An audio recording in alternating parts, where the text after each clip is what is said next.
sebagai orang dakwah, maka lebih baiklah saya bukan masuk dalam pas kerja bisyarah, tetapi seorang pun tak masuk Islam di tangan saya waktu dalam pas. Menyalahkan orang lain, bercakap tentang keburukan orang lain, padahal kelemahan diri kita tak pernah kita perbaiki. Yang kita nak perbaiki orang, yang kita nak harapkan orang buat, yang kita sendiri tak laksanakan Islam.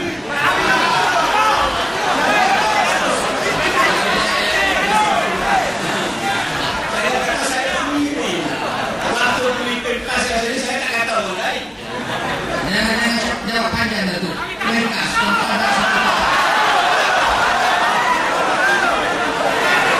Saya menyertai UMNO sebagai peluang. Saya menyertai UMNO sebagai peluang dan perancangan saya di dalam dakwah. Setelah beberapa tahun saya memimpin Yakin, 7,000 orang di Sabah dan Sarawak saya Islamkan. Ini usul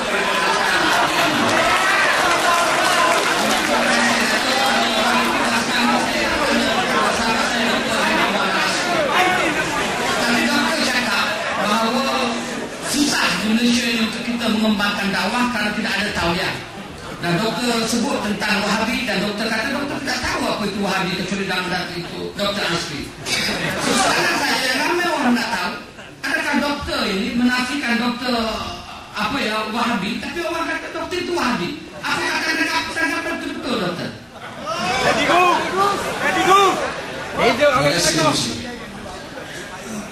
Saya secara ilmiah, Wahabi ini diibaratlah teroris.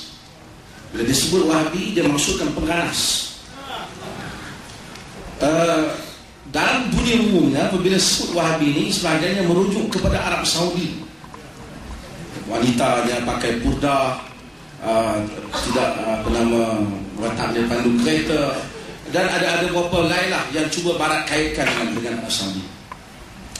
Cuma istilah Wahabi di Nusantara, dalam sejarahnya Hamka, Profesor Hamka dituduh Wahabi.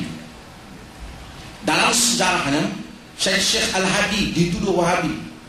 Tidak kerana mereka mengikut Muhammad bin Abdul Wahab, kerana asalnya Wahabi ini merujuk kepada Muhammad bin Abdul Wahab, tetapi kerana mereka memberikan pandangan yang berbeza dengan beberapa pandangan yang berbeza dengan apa yang disebut di Nusantara.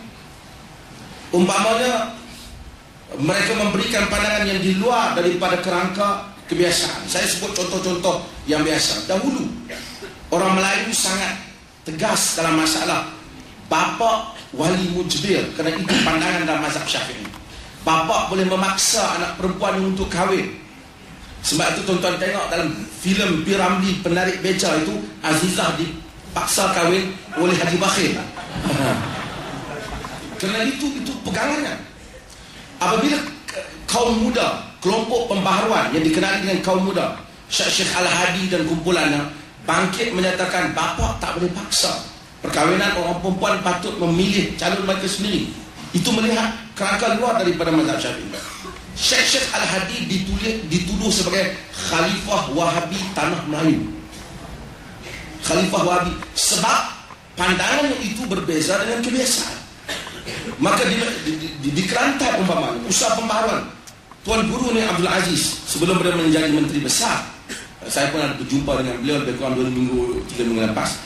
Dia kata pada zaman mudanya begitu juga, dituduh kerana ada pandangan yang berbeza. Padahal pandangan yang berbeza itu tidak salah dalam Islam. Islam yang iktiraf semua mazhabnya 4. Selagi mazhab-mazhab itu ialah mazhab Ahlus Sunnah wal Jamaah, dan pandangan-pandangan itu dibina di atas dalil, tidak ada masalah. Sebagaimana dengan orang boleh bertanggapan bahwa doktor itu Wahabi. Adakah doktor itu Wahabi, soalan saya? Itu yang saya jawab tadi. Artinya perkataan Wahabi itu patutnya saya ingat. Saya kalau balik daripada Arab Saudi ke apa, saya dituduh Wahabi lah. Tapi perkataan Wahabi itu merujuk kepada sesiapa saja yang cuba mencadangkan pandangan-pandangan di luar dalam istilah kerangka mazhab Syafi'i. Saya sama sekali tahu Muhammad bin Abdul Wahab. Muhammad bin Abdul Wahab, tuan-tuan, Saya bukan penggemar buku beliau, tetapi Yusuf Al-Qaradawi memuji beliau sebagai tokoh pembaharuan. Syekh Wahbah Zuhairi memuji beliau. Muhammad bin Abdul Wahab adalah tokoh pembaharuan dan ada jasanya kepada pembaharuan. Tetapi bukan semua tindakannya boleh diterima 100%. Saya sendiri bukan penggemar bukunya, tetapi saya tidak bersedia mengikuti rentak sebagian manusia yang menuduh beliau sesat dan kafir.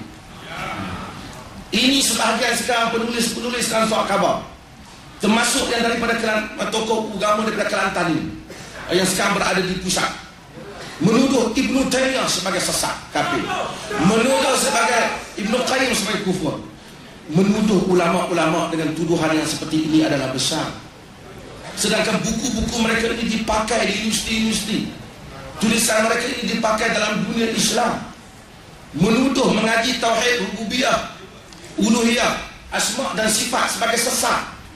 Sedangkan itulah buku yang ada dalam Sukatan Kerajaan Malaysia, sekolah, yang ada dalam universiti, yang ada dalam buku Presiden PAS, yang ada dalam buku Ikhwanul Muslimin, yang ada buku Jamaah Islami Pakistan. Tiba-tiba hari ini lawan tuduh kafir mengkafir. Ini saya fikir, kalau kita tak setuju dengan satu dua pandangan, setakat tak setuju je lah. Kalau kita nak pergi kepada nak hukum orang, kita tengok masalah-masalah yang besar, iaitu apabila orang telah kata Islam tak sesuai di zaman kini. Ini betul. Ini saya membela tentang berapa banyak isu-isu Islam. Islam tak sesuai zaman ini. Islam tak boleh dilaksanakan dalam negara ini. Ini patut kita hukum. Ada apa-apa tambahan daripada ahli panel secara ringkas? Saya terima kasih moderator. Saya nak menambah apa yang disebutkan oleh Dr. Muhammad Asri tadi. Memang ada. Saya ada simpan lagi keratan akhbar. Kalau tak percaya boleh saman khabar ni kerana buat kenyataan palsu. Pada sidang DUR 26 Mei 2009, seorang wakil rakyat daripada negeri Selangor, apabila ditanya bila Selangor nak laksanakan hukum Islam, bila Selangor nak gubal kanun jenayah syariah sebagaimana dibuat di Kelantan dan Terengganu, dia menjawab, dia kata tidak pernah berjanji akan menjadikan Malaysia negara Islam, tidak berjanji akan menutup tempat-tempat maksiat, kilang Arab dan pusat hiburan. Beliau ialah pesuruh jaya PAS Selangor, Datuk Dr. Hasan Ali. Jadi kalau PAS hendak laksanakan hukum Islam, apa kerajaan pusat bersedia untuk menyokong? Kita cabar PAS. Saya sudah beberapa kali cabar